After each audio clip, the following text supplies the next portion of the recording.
Namaskaram to all Atmas.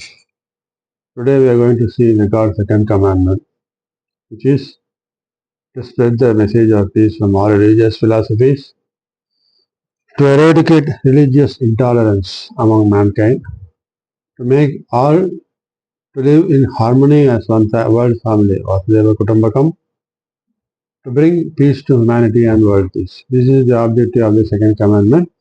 And in this respect, while speaking about various religious philosophies, today we are going to discuss on the message of peace from the Jainism philosophy. So, under Jainism philosophy, we are going to see how to conquest of the self. So, one's unconquered mind, together with four passions, that is anger, pride, deceit, and greed,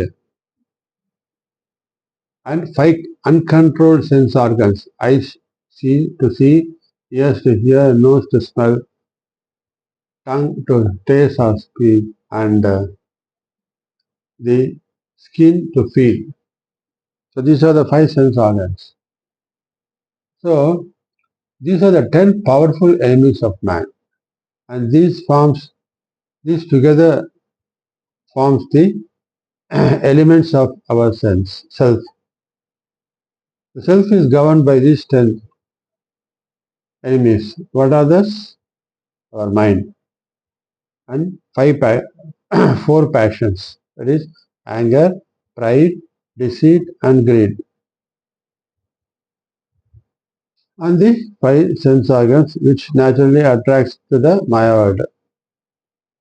Conquering these 10 enemies, I move about righteously. And if one conquers these 10 enemies, that is one who brings the mind under control. When mind is brought under control, we come to a thoughtlessness state. This is what yesterday we see in the Patanjali Yoga Sutra. So all religious philosophies are linked one to one because the message is given by God only, in all religious philosophies. So naturally, his message will be the same. The dreadful trees of desire brings forth dreadful fruits. If this tree is permanently uprooted, I wander peacefully. So what the philosophy states is the dreadful trees of desire. So the tree of desire brings what brings? It brings dreadful fruits. So if one has to go lead a peaceful life, they have to uproot this tree, this dreadful tree of desire from the mind, from the senses. Then only they can find real peace. One should move their life without any desires. That comes only when you do every act without any attachment. Know the soul, Atma, to be different from the perishable body. This is what we are talking every day. And steadily engage yourself in destroying the karmic influence. So, the Atma is different from the body. This is what our Hindu philosophy all says. I am not the body, I am Atma. This should be the feeling one should get. When this comes, what happens? This I is the Buddhi. Buddhi only identifies. If Buddhi identifies I with the body, then it will get attracted by the external Maya world. And the ego evokes, and naturally, it leads to accumulation of karma. Whereas Buddhi is turned towards Atma. I am not body, I am Atma. Then once it goes deep inside, it sees within Atma the Paramatma life. This fact it comes to know. That is imperishable, immortal. So, when the Buddhi turns towards Atma and go deep inside to identify the Paramatma, when enlightenment comes, then once if you carry on your mundane duties, the Buddhi turn towards the Atma and Paramatma, then naturally they begin to destroy the karmic influence that divides the Atma from Paramatma. The gap between Atma and Paramatma is because of our karmic factors. the karmas which you have accumulated since the past because of your ignorance of ego. So the more you go deep inside and realize the Atma, the more the karmic layers begins. Because once you go deep inside, your attachment to worldly attractions, Maya world, will vanish. That means what? You come to a state of desirelessness state and you carry on your duties without attachment. So the more you have to go deep inside to identify yourself with Atma and Paramatma and not towards the senses outside, which naturally evokes ego in you.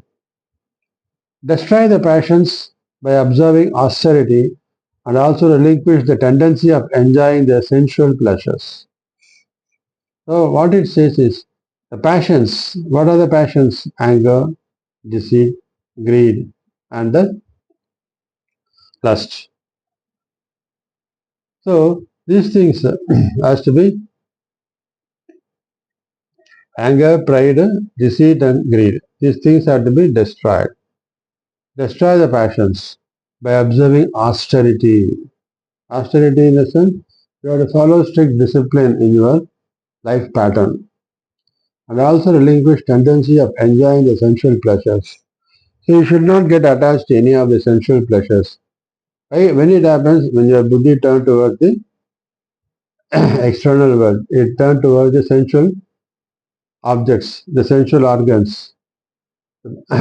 Sensual organs should be used only as a tool to fulfill your duties, not anything else. That happens only when a buddhi is turned towards Atma Karma, consciousness. That happens, you keep your horses, the five sense horses, with your robe in the hands of Paramatma, so that this goes in the straight path without getting disturbed by any Maya attractions. It is better to control myself by self-restraint and austerity instead of being enslaved and subjugated by others. So, if you leave your mind freely, it gets attracted by the external Maya world. So, first your thing is you have to control yourself by self-restraint. You have to put a restraint on your thoughts.